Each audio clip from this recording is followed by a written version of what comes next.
Ethan had everything people dreamed of. At 34, he was the CEO of a tech company that had exploded in value over the last few years. His name was in business magazines, his face on conference stages, and his bank account made most people dizzy just thinking about it. He lived in a sleek penthouse in the heart of the city, drove a car that purred like a satisfied cat, and wore suits that cost more than most people's monthly rent. But for all that glitter, something inside him felt unfinished. Not broken exactly, just waiting. Then there was her. She wasn't flashy. She didn't wear designer labels or post-curated photos for likes. She taught third grade at a public school, spent her weekends reading in coffee shops or walking through the park with a notebook in hand, and believed kindness mattered more than connections. They'd met at a friend's wedding 2 years earlier. She'd been laughing at something the flower girl said, and he'd been struck by how real she seemed in a room full of people trying too hard. They started dating slowly, carefully. He liked that she didn't care about his title. She liked that beneath the polished exterior, he was thoughtful, even a little shy. Their relationship grew quietly but deeply. He'd started leaving his phone in the other room during dinner. She'd started keeping a spare toothbrush at his place. One rainy evening, after ordering takeout and watching an old movie curled up on the couch, he'd slipped a ring onto her finger, not with a grand speech, but with a soft, "Will you stay with me? Forever?" She'd said yes with tears in her eyes, not because of the diamond, but because of the vulnerability in his voice. For a while, life felt balanced. He worked hard, but came home early when he could. She graded papers at the kitchen table while he scrolled through emails, and sometimes they'd just sit in comfortable silence, listening to the hum of the city outside. They talked about the future, not in vague dreams, but in real plans: a house with a backyard, maybe a dog, traveling during summer breaks, saving for something bigger than themselves. Then came the night everything changed. It was a Tuesday. Nothing special, just pasta on the stove, soft jazz playing in the background, the kind of ordinary evening that usually felt like a gift. She'd been quiet all day, fidgeting with her napkin, glancing at him like she was gathering courage. Finally, after they'd cleared the plates, she took a deep breath and said, "I'm pregnant." The words hung in the air like a dropped glass, suspended for a second before shattering. He didn't say anything at first, just stared at her, his fork halfway to his mouth. His face went pale. She reached for his hand, smiling nervously. "I know it's soon, but I think it's good news, right?" He pulled his hand away. I need to think," he said, voice tight. She blinked. "Think about what?" "It's not a decision, it's happening." "No," he said, standing up too fast, knocking his chair back. "It is a decision. My life, my company, everything I've built, it's at a critical point. Investors are watching. We're about to go public. I can't—" He stopped, running a hand through his hair. "I'm not ready for this." "Ready?" Her voice cracked. "You don't get ready for a baby like you plan a business trip. It just happens, and you deal with it together." But he wasn't hearing her. His mind was already racing through spreadsheets, board meetings, timelines. Fatherhood felt like a weight he hadn't signed up for, a distraction he couldn't afford. He'd always imagined kids someday, sure, but not now. Not when he was on the verge of something huge. Not when his identity was still so tied to his success. Over the next few days, he grew distant. He stopped coming home for dinner. When he did, he spoke in short sentences, avoided her eyes. She tried to talk, to understand, to remind him they were a team. But every time she mentioned the baby, he shut down. One evening, he finally said it plainly. "I can't do this." "I'm sorry." She thought he meant he was scared. She offered to go to counseling, to take things slow, to figure it out step by step, but he shook his head. I can't be with you," he said, voice flat. "Not like this. Not with a baby coming." Her world tilted. "You're breaking up with me? Because I'm pregnant?" "I'm offering you a settlement," he said quickly, pulling out his phone. "Whatever you need. A house, monthly support, medical bills, fully covered. You'll never have to worry about money again." She stared at him like he'd spoken in another language. "You think money fixes this?" "I'm trying to do the right thing," he insisted, though his eyes wouldn't meet hers.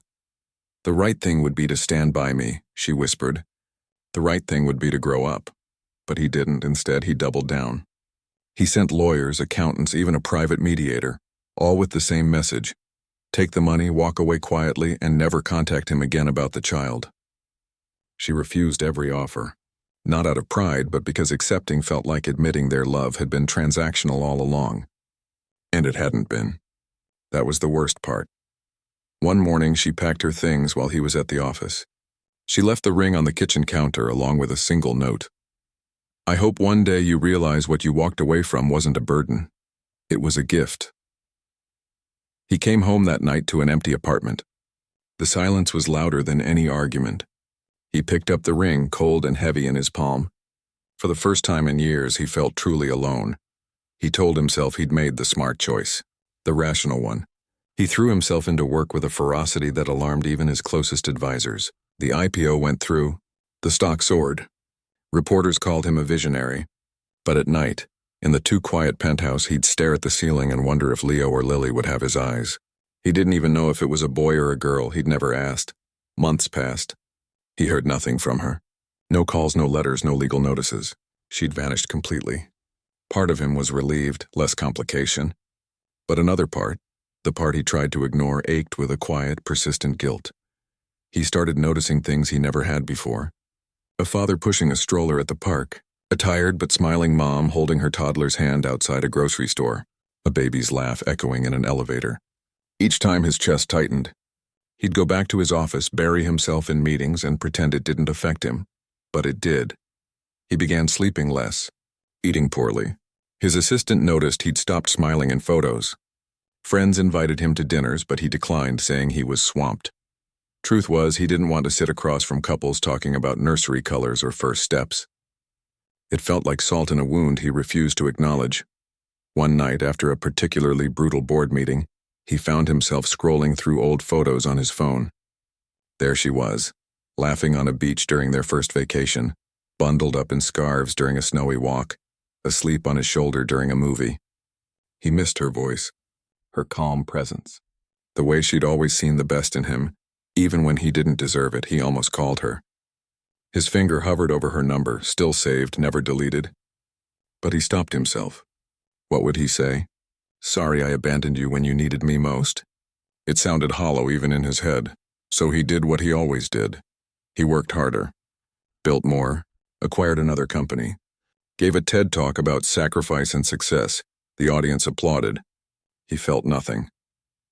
Meanwhile, hundreds of miles away, she was doing the opposite of vanishing. She'd moved back to her hometown, a quiet place with tree-lined streets and neighbors who knew each other's names. She lived in her parents' guest house, surrounded by love and casseroles and unsolicited but well-meaning advice. She cried a lot at first, grief, anger, fear, but slowly she found her footing. She went back to teaching. She painted her nursery yellow. She talked to her belly every night, promising her baby they'd be okay. When the twins came, yes, twins, she was exhausted, terrified, and utterly in love. 2 tiny lives completely dependent on her. No safety net of wealth. No partner to share the 3 a.m. feedings. Just her, her family, and a fierce, stubborn hope. She never spoke ill of him to anyone. Not even to her own mother. He made his choice, she'd say simply. Now I make mine. And she did. Every single day. Back in the city, he had no idea any of this was happening. He assumed she'd taken the money eventually, that she was living comfortably somewhere, maybe even remarried. He told himself that was enough, that he'd done his part. But deep down, in the quiet hours before dawn, he knew the truth. He hadn't done his part at all. He'd run, and the cost of that run wasn't measured in dollars or stock options. It was measured in missed first breaths, unwitnessed first steps, and a silence where a family should have been. Still, he kept moving forward. Or at least he pretended to, because stopping would mean facing what he'd lost, and he wasn't ready for that. Not yet, but life has a way of circling back. And 4 years later, in a sunlit farmer's market far from boardrooms and billion-dollar deals, he'd come face to face with the very thing he'd walked away from, the living, breathing proof of his greatest failure, and his last chance at redemption.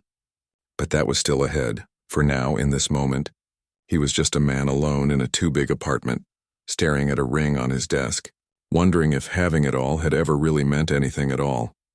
She didn't cry when she pulled into her parents' driveway that first night. Not right away. She just sat in the car for a long time, hands still on the steering wheel, staring at the porch light glowing softly through the rain. Her Belly was just beginning to show, small but real, and she rested one hand on it like she was making sure it was still there. Like she needed proof that this part of her life hadn't vanished too. Her mom opened the front door before she even turned off the engine. No questions, no dramatics, just a warm coat draped over her shoulders and a quiet, "Come inside, sweetheart." That's when the tears finally came. Not loud sobs, but a steady, silent stream that lasted through dinner, through the warm bath her mom drew, through the moment she curled up in the old guest room bed with clean sheets that smelled like lavender. The next morning, she woke up to sunlight and birdsong, not the honking horns and distant sirens of the city. For the first time in months, she took a full breath. Then she got up, made coffee, and called her school. She asked for maternity leave, explained the situation simply. "My fiancé and I aren't together anymore. I'll be staying with my family. No blame, no drama. Just facts," her principal, a woman who taught for 30 years and seen every kind of heartbreak, said, "You've got your job waiting for you whenever you're ready." That small kindness anchored her. The days that followed weren't easy, but they were honest. She unpacked her few boxes, hung pictures of sunsets and mountains on the walls, and started nesting in the truest sense. Not with fancy baby gear, but with love. Her dad built a crib from scratch in the garage, sanding every edge smooth. Her younger sister painted stars on the ceiling of the nursery. Neighbors dropped off homemade soup, tiny socks, and secondhand baby books with notes tucked inside. "You've got this." She refused every cent he offered. Not out of spite, though part of her wanted to scream, but because accepting felt like letting him off the hook. She didn't want his money to erase his absence. If she was going to raise this child, or children as the doctor later confirmed with wide eyes and a gentle smile, she'd do it on her own terms. With dignity. With pride, yes, twins. 2 heartbeats where she'd expected one. The ultrasound photo sat on her nightstand now. 2 little blobs curled together like they'd always known they'd have to look out for each other. She named them in her head long before they were born. A boy and a girl. She imagined their voices, their laughter, the way they'd hold her finger with their tiny hands. Work didn't stop. Even pregnant, she tutored kids after school for extra cash, graded papers at the kitchen table, and sold handmade bookmarks online. Every dollar went into a jar labeled "for them." She didn't want handouts. She wanted to look her children in the eye one day and say, "We made it, just us." When labor came, it was fast and fierce. Her mom held her hand through every contraction. Her dad paced the hallway like a nervous guard dog. And when the nurses placed 2 squirming, red-faced newborns on her chest, one with a shock of dark hair, the other with eyes already wide open, she sobbed with a joy so deep it hurt. Leo and Lily. She whispered their names like a promise. The first few months were a blur of sleepless nights, diaper changes, and learning how to feed 2 hungry mouths at once. There were moments of panic. When the formula ran out at 2 a.m., when Lily spiked a fever, when she looked in the mirror and didn't recognize the tired woman staring back. But there were also moments of pure magic. Leo's first gurgle, Lily's tiny hand gripping her finger, the way they'd calm down the second she started singing that off-key lullaby she'd made up. She didn't have a partner to share the load, but she wasn't alone. Her family stepped in without being asked. Her sister took the twins for an hour so she could shower. Her mom cooked big pots of stew and froze portions. Friends from college sent care packages with coffee, snacks, and encouraging notes. The community wrapped around her like a quilt. Back in the city, he had no idea any of this was happening. He assumed she'd taken the settlement, maybe moved to Europe, started over. He told himself that was best for everyone. He buried himself deeper in work, launching new products, giving interviews, attending galas where he smiled for cameras but felt nothing inside. He dated briefly, a model, then a venture capitalist, but it never lasted. They wanted the CEO, not the man, and the man felt too hollow to offer much anyway. He kept her number saved. Once, drunk at 3 a.m., he almost called, but he stopped himself. What would he say? "How are you?" Too late. "I miss you." A lie, he barely knew her anymore. "Are they okay?" He didn't deserve to ask, so he stayed silent. And she stayed gone. Meanwhile, she was building a life, not a perfect one, but a real one. She returned to teaching when the twins were 8 months old, bringing them to daycare down the hall from her classroom. She learned to pack bottles in her work bag, to time her breaks around nap schedules, to answer math questions while rocking a fussy baby on her hip. Her students adored the twins. They'd draw them pictures, ask to hold their hands during school walks, and proudly announce, "Miss, your kids are the cutest." She laughed more than she thought possible, found joy in small things. The smell of rain on warm pavement, the way Leo clapped when he saw a dog, how Lily would babble to her stuffed elephant like it was her best friend. She read them stories every night, even when she was exhausted. She sang in the car, danced in the kitchen, and never let them see her cry, even when the bills piled up or the loneliness crept in late at night. She never spoke badly about their father. Not to them, not to anyone. When Lily once asked, "Where's Daddy?" At age 3, she simply said, "He lives far away, but he loved you before you were born." It wasn't the whole truth, but it was kind, and kindness was what she wanted to teach them. She saved every milestone in a shoebox. Leo's first scribble, Lily's first tooth, a lock of hair from their first haircut. She wrote letters to them too, letters they'd read when they were older. In one she wrote, "You are so loved. Not because of what you do, but because you exist. Never forget that." She didn't need a man to complete her family. They were complete as they were. 3 hearts beating in rhythm, 3 souls leaning on each other. Still, there were hard days. Days when another mom at the playground mentioned date night with my husband, and she had to smile and nod. Days when Leo asked why other kids had dads who came to soccer practice. Days when she scrolled through old photos and wondered what might have been. If he'd stayed, if he'd tried. If he'd just held her hand that night instead of pulling away. But she never let those thoughts take root. She'd close the photo album, pick up Lily, and say, "Let's go make pancakes." Action was her antidote to regret. She also started saying no more. No to pity, no to guilt. No to the idea that her family was less than because it looked different. She joined a support group for single parents, found strength in their shared stories, and even started a small blog about raising twins on a teacher's salary. It wasn't about fame, it was about connection. Other moms wrote to her, "Your words got me through today." That meant more than any luxury she'd ever owned. Time passed. The twins grew. Leo became bold, climbing trees, asking endless why questions, hugging strangers like they were old friends. Lily was thoughtful, quiet at first, but with a sharp mind and a laugh that could light up a room. They were opposites in many ways, but inseparable. They shared toys, secrets, and a secret language only they understood. She watched them play in the backyard, chasing fireflies at dusk, and felt a peace she hadn't known since before the breakup. Not happiness exactly, life was too messy for that, but something deeper. Contentment, purpose. Love that didn't depend on anyone else's approval. She'd rebuilt herself, not as the woman who'd been left, but as the woman who stayed, who showed up, who fought, and she was proud. Back in his world, he was successful but empty. His company hit new records. His net worth climbed, yet his apartment felt colder than ever. He started noticing things. A father teaching his son to ride a bike, a couple holding hands at a cafe, a little girl showing her dad a drawing with shining eyes. Each time his chest ached with a longing he couldn't name. He began donating anonymously to single-parent charities. He funded a scholarship for teachers. Small gestures maybe, but they were his way of reaching toward the life he'd rejected without admitting he missed it. He still didn't know their names. Didn't know if they had his nose or her smile. Didn't know that Leo loved dinosaurs and Lily could recite entire picture books from memory. But soon he would, because life has a way of bringing people back together, not to fix the past, but to face it. And in a few short months, on an ordinary Saturday morning at a farmer's market, he'd see them.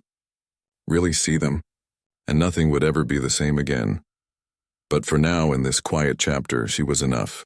They were enough. And that was everything. He hadn't planned to go to the farmer's market. Honestly, he hadn't planned much of anything that weekend. The tech conference in Portland was winding down, and he'd spent the last 2 days in windowless hotel rooms, listening to panels about artificial intelligence and market disruption. His head ached from too much coffee and not enough sleep. He needed air, real air, not the recycled kind pumped through conference center vents. So on Saturday morning, he slipped out of the hotel early, left his phone behind, and just walked. No destination, no agenda.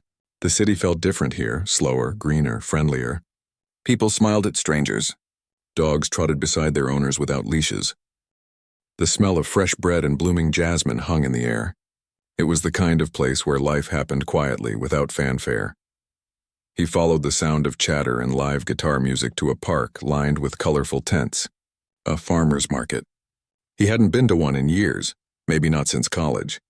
On impulse, he bought a paper cup of coffee from a woman with silver braids and a sun hat. The coffee was strong and sweet, served in a compostable cup with a wooden stir stick. He sipped it slowly, letting the warmth spread through his chest as he wandered past stalls of ripe tomatoes, jars of honey, and handmade soaps. Then he saw her. At first, he thought his eyes were playing tricks. Maybe it was the lack of sleep. Maybe it was guilt conjuring ghosts. But no. There she was, kneeling beside a berry stand, helping two small children pick strawberries from a wooden flat. She wore a simple sundress, her hair pulled back in a loose ponytail, and she was laughing at something one of the kids said. The sound was familiar. Light, warm, the kind of laugh that used to make him feel like everything was okay. His breath caught. He froze mid-step, coffee halfway to his lips. The children couldn't have been more than 4. A boy and a girl. The boy had messy dark hair and was stuffing a strawberry into his mouth with zero shame. The girl was more careful, holding hers like a treasure, her eyes wide with delight. They both had her smile, but the boy especially had his eyes. Sharp, observant, the same shade of hazel he saw every morning in the mirror. Twins. His twins. The word hit him like a punch to the gut. He'd known, technically. He'd signed the papers, seen the medical records she'd sent through her lawyer years ago. Just the basics. No photos, no names. But knowing and seeing were two different things. These weren't abstract concepts or future responsibilities. They were real. Alive. Vibrant. Full of joy. He watched, hidden behind a display of sunflowers, as she gently wiped juice from the boy's chin and tucked a stray curl behind the girl's ear. She spoke softly to them, pointing at different fruits, asking questions. Should we get blueberries too? The girl nodded eagerly. The boy held up a squished berry and declared, "This one's for you, Mama." She kissed the top of his head. "Thank you, sweetheart, Mama," the word echoed in his mind. She was their mother. Not just the woman he'd left, but someone who'd built a whole world for them without him. Someone who'd carried them, fed them, comforted them through nightmares, taught them to say please and thank you, all while he'd been closing deals and giving speeches about leadership. Shame flooded him, hot and heavy. He wanted to turn and walk away, to disappear before she saw him. But he couldn't move. He was rooted to the spot, watching a life he'd thrown away unfold right in front of him. Then the girl turned and looked straight at him. For a second, their eyes locked. She didn't smile or wave, just stared with the quiet curiosity only a child can have. Then she tugged her mother's sleeve and pointed. "Mama, that man is looking at us," she turned. And there it was, the recognition, the shock, the flicker of pain that crossed her face before she smoothed it into something neutral. Guarded, she stood slowly, pulling both children close to her side. Not protectively exactly, but firmly, like she was bracing. He didn't know what to do. His mind raced.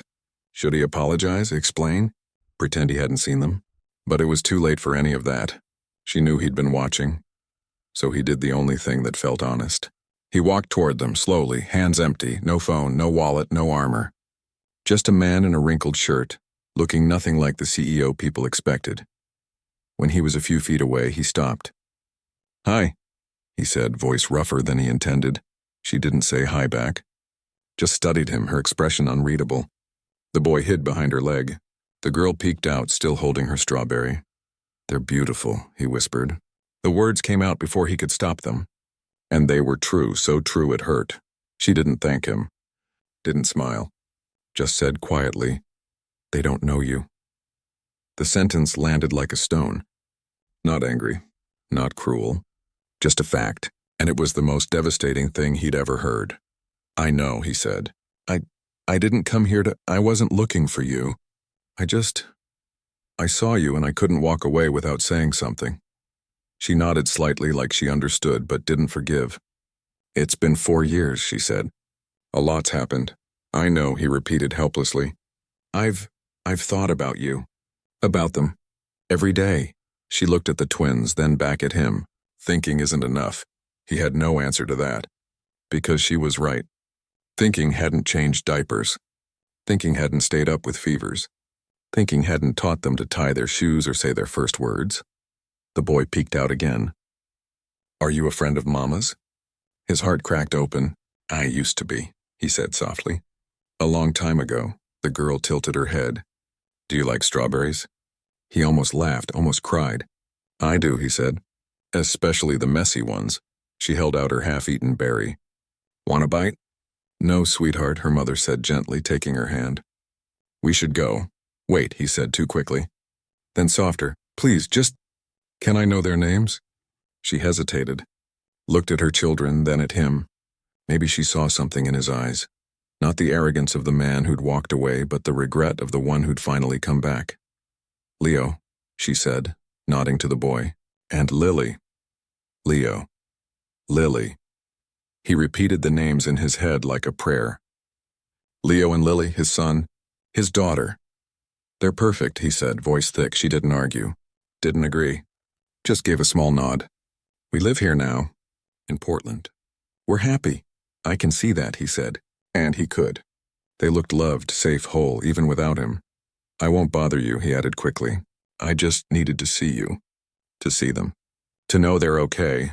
We're more than okay, she said. There was pride in her voice and a quiet warning. We've built a good life.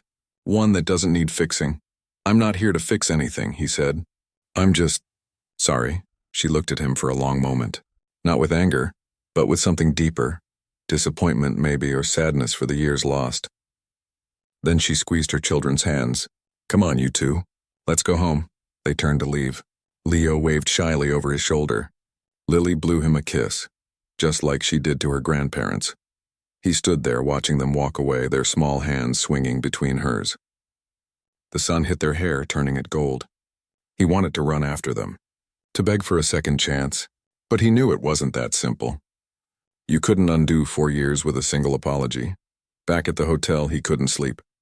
He replayed every second. The way Lily's eyes had studied him. How Leo had hidden then peeked out, the calm strength in her voice when she said, They don't know you. Those words haunted him. Not because they were harsh, but because they were true. He'd spent years telling himself he'd made the right choice. That he'd protected them from his chaos. His ambition. His inability to be what they needed. But seeing them, happy, curious, full of life, it shattered that lie completely. They hadn't needed him to be perfect. They just needed him to be there. That night he did something he hadn't done in years. He wrote a letter. Not an email.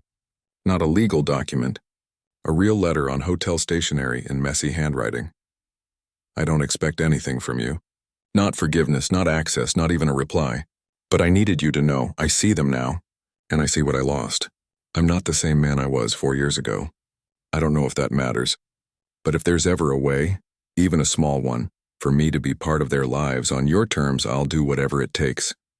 Not because I deserve it, but because they deserve a father who tries. He didn't send it.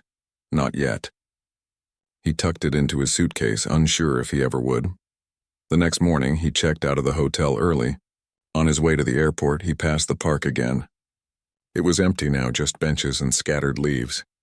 He stopped for a moment, imagining them there, the laughter, the strawberries, the way Lily had offered him a bite. He got on the plane feeling lighter and heavier at the same time. Lighter because he'd finally faced what he'd done. Heavier because he now knew exactly what he'd missed. But something had shifted. He wasn't running anymore. He was ready to walk back if she'd let him. Not as a billionaire, not as a CEO, but as a man who'd made a terrible mistake and wanted more than anything to earn the right to say Dad out loud. He didn't know if she'd ever give him that chance, but for the first time in years he was willing to wait, to listen. To prove he'd changed, not with money, but with time, humility, and love that showed up every single day, because seeing them, really seeing them, had changed everything. He didn't show up the next week. Or the next month. He knew better than that. Showing up unannounced after 4 years of silence wouldn't look like sincerity. It would look like entitlement. So he waited. But he didn't forget. Back in the city, everything felt different. The penthouse seemed too quiet, the meetings too hollow. He started asking his assistant to block off Friday afternoons. No calls, no emails. At first, she thought he was dating someone. He almost laughed. He was doing something far more important. He was learning how to be human again. He read books, real ones, not business manuals. Books about child development, about patience, about rebuilding trust. He volunteered at a community center on weekends helping kids with homework, not because it looked good for his image, but because he wanted to practice just being around children. He watched how the fathers knelt to tie shoelaces, how they listened, even when the stories made no sense, how they showed up day after day without fanfare. And then 6 weeks after the market, he booked a flight back to Portland. Not for a conference this time, just for her. For them, he didn't go to her house. He didn't call. Instead, he walked into the elementary school where she taught and asked to speak with the principal. He introduced himself simply, no title, no company name, just his first name and a quiet request. I'd like to volunteer, after school, with the kids who need extra help. The principal, a woman with kind eyes and decades of experience, studied him for a long moment. You're not from around here, she said. No, he admitted. But I'd like to be. She didn't ask why. Maybe she saw something in his face, the humility, the nervous hope. Or maybe she just believed in second chances. Either way, she said yes. The first day he sat in a small classroom with 5 children struggling with reading. He helped a boy sound out words, cheered when a girl finished a page on her own, and didn't flinch when a frustrated kid knocked over a pencil cup. He was just there, steady, present. She didn't know it was him at first. She saw a new volunteer, polite, quiet, good with the kids, and assumed he was a grad student or a retired teacher. Then one afternoon, she walked past the classroom and saw him crouched beside Leo, patiently helping him trace letters in a workbook. Her breath caught. She stopped in the hallway, watching through the window in the door. Leo was talking a mile a minute, showing him a drawing of a rocket ship. He was listening, really listening, nodding, asking questions, smiling at the right moments. Not the polished smile he used for cameras, but a real one, soft around the edges. She felt a knot in her chest. Not anger, not yet, but caution. She waited until the kids left, then stepped inside. He stood up quickly, like he'd been caught doing something wrong. Hi, he said. You're volunteering here, she said, arms crossed. I am, he replied. I asked the principal. I didn't want to surprise you, she studied him. He looked different, less sharp, less guarded. His clothes were simpler. His eyes were tired but kind. Why? She asked. Because I want to be near them, he said honestly. Not to push in. Not to demand anything, just to be someone they can get used to. If that's okay. She didn't say yes, didn't say no. Just nodded once and walked away. But she didn't tell the principal to send him home. And that was enough. Weeks passed. He showed up every Tuesday and Thursday, always on time, always respectful. He never asked to take the twins anywhere. Never brought gifts. Never mentioned the past. He just helped with homework, played board games during free time, and stayed late to clean up. Slowly, the kids warmed to him. Leo started saving him a seat at the table. Lily would bring him her drawings and say, "Do you like it?" He always did. "It's my favorite," he'd say, and tape it to the wall with the others. She watched from a distance, heart torn between hope and fear. Hope that maybe he'd changed. Fear that he'd disappear again when things got hard. Then came the night Leo got sick. It started with a cough, then a fever. By midnight, he was burning up, struggling to breathe. She rushed him to the emergency room, heart pounding. Lily asleep in the car seat beside her. The doctor said it was pneumonia, serious but treatable. They'd need to stay overnight. She called her mom, who came right away, but the medical bills, they were steep. Her insurance covered most, but not all. And she'd already used her emergency fund fixing the car last month. She sat in the hospital chair, exhausted, holding Leo's small hand, wondering how she'd manage. The next morning, a nurse handed her an envelope. "This was dropped off for you," she said. Inside was a check. Not from a charity, not anonymous, just a simple note. For Leo's care. No strings. "Please let me help." She stared at it. Part of her wanted to tear it up. But another part, the tired, practical part, knew this wasn't about pride anymore. This was about her son's health. And if he was offering help without demanding anything in return, maybe it was okay to accept. She called him that afternoon. Not to thank him, though she did, but to set boundaries. You can keep volunteering, she said, but you don't get to decide when you're in their lives. That's my call, and theirs. I know, he said. I'm not asking for anything. I just want to be someone they can count on. She believed him. Not fully, but enough. After that, things shifted. She let him walk the twins to school sometimes, always with her nearby at first. He'd carry Lily's backpack, hold Leo's hand when they crossed the street, and wait until they were safely inside before leaving. He never lingered, never overstepped. One rainy afternoon, her kitchen sink started leaking. Water pooled on the floor, and she didn't know how to fix it. She mentioned it in passing to a neighbor who said, "Didn't that nice volunteer guy used to work in construction before tech?" Maybe he'd know. She hadn't known that.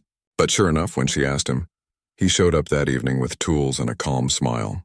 Fixed the sink in 20 minutes. Didn't charge a dime. Didn't even stay for coffee. "Thank you," she said at the door. He nodded. Anytime, and he meant it. The twins started asking about him. "Why does Mr. Ethan help us?" Lily asked one night at dinner. "Because he cares," she answered simply. "Is he our friend?" Leo asked. "Yes," she said. "He's becoming one." She didn't tell them he was their father, not yet.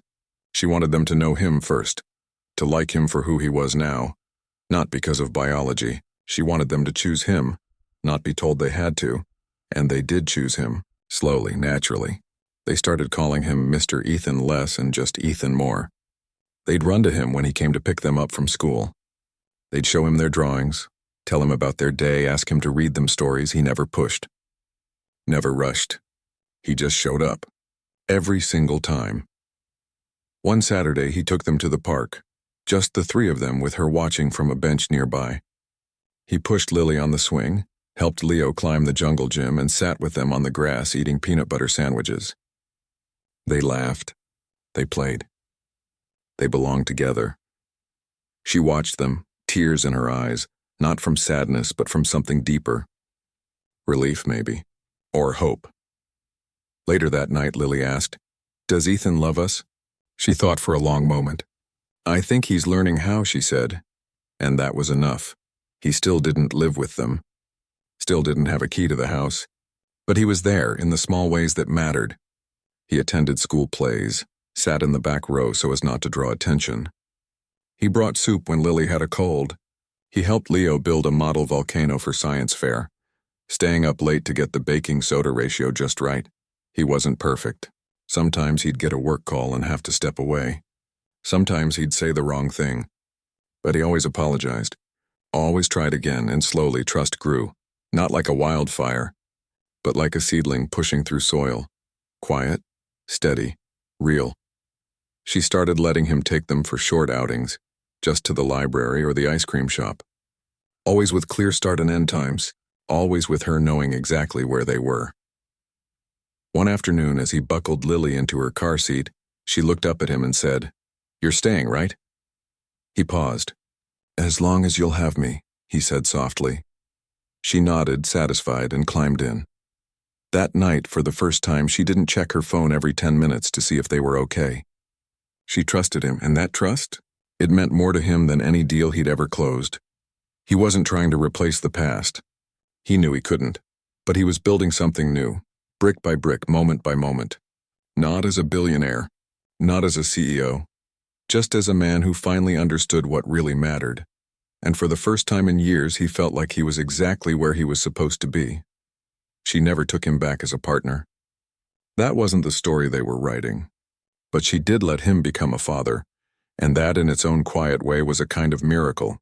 It happened slowly, like sunrise.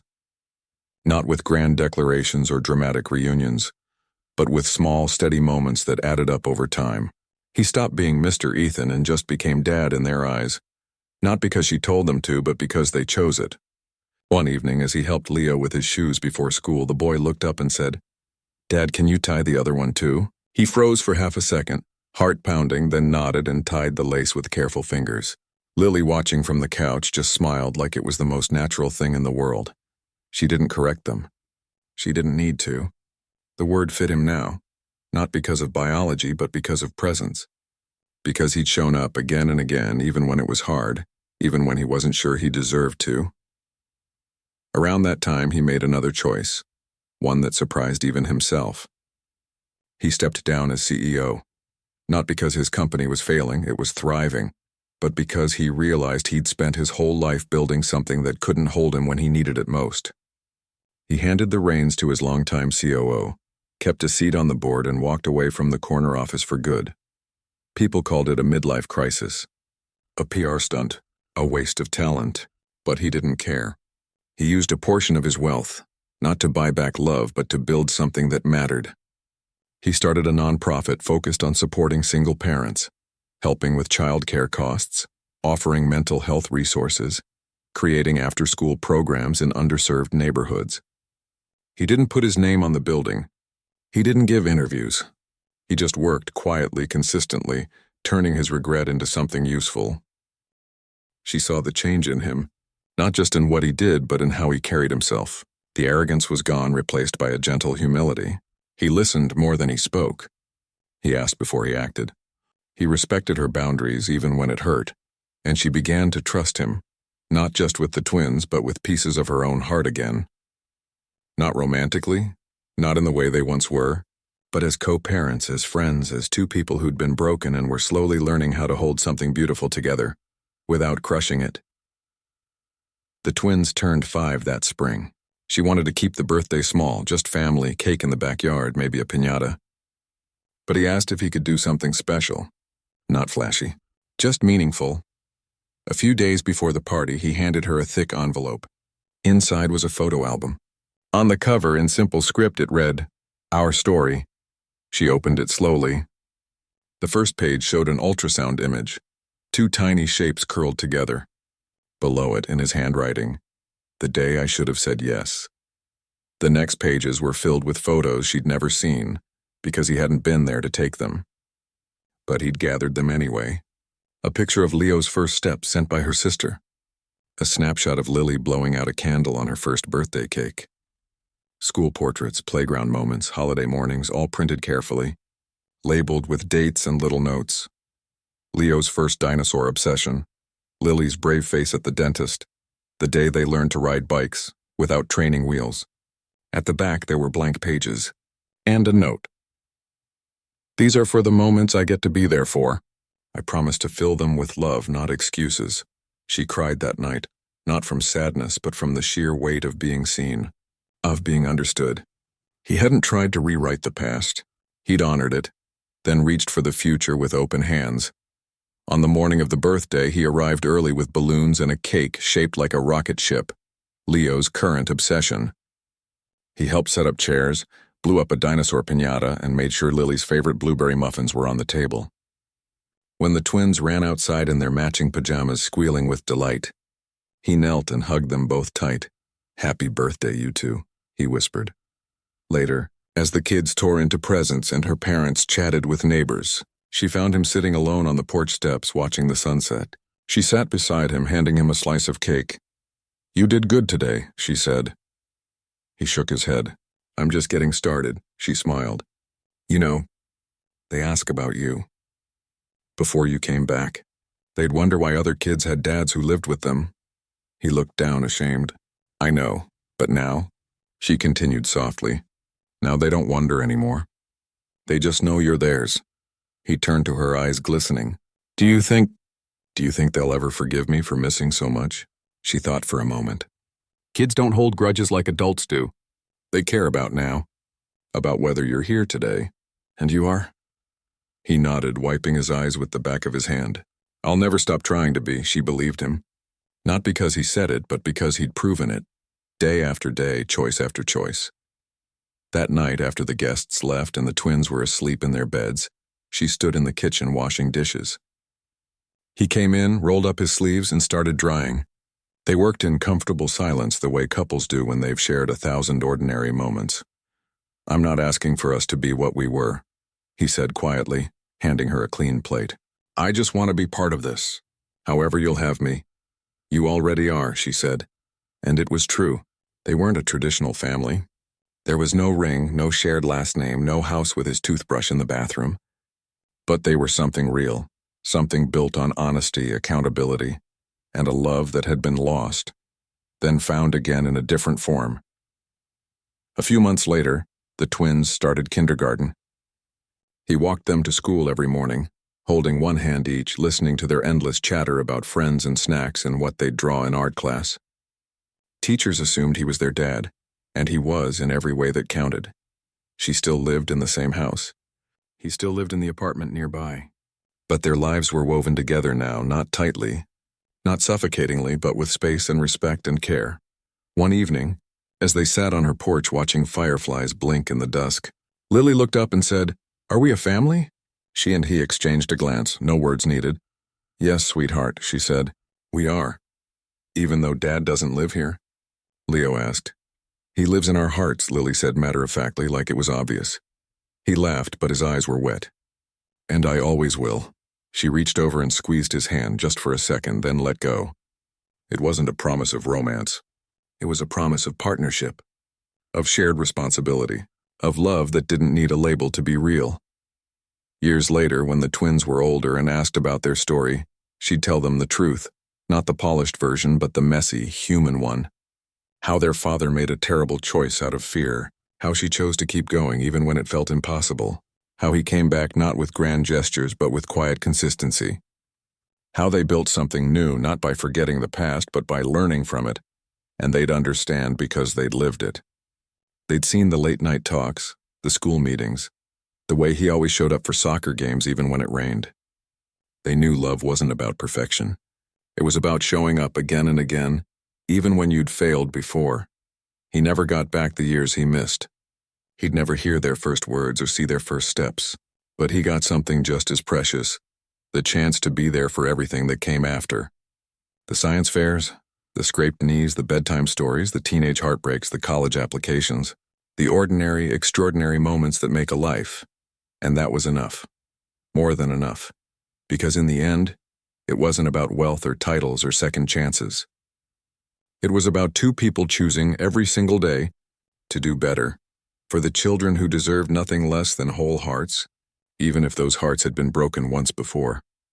As the fireflies danced in the warm evening air, and the twins ran through the yard laughing, she looked at him, not with the heartbreak of the woman he'd left behind, but with the quiet pride of the woman who'd helped him find his way back.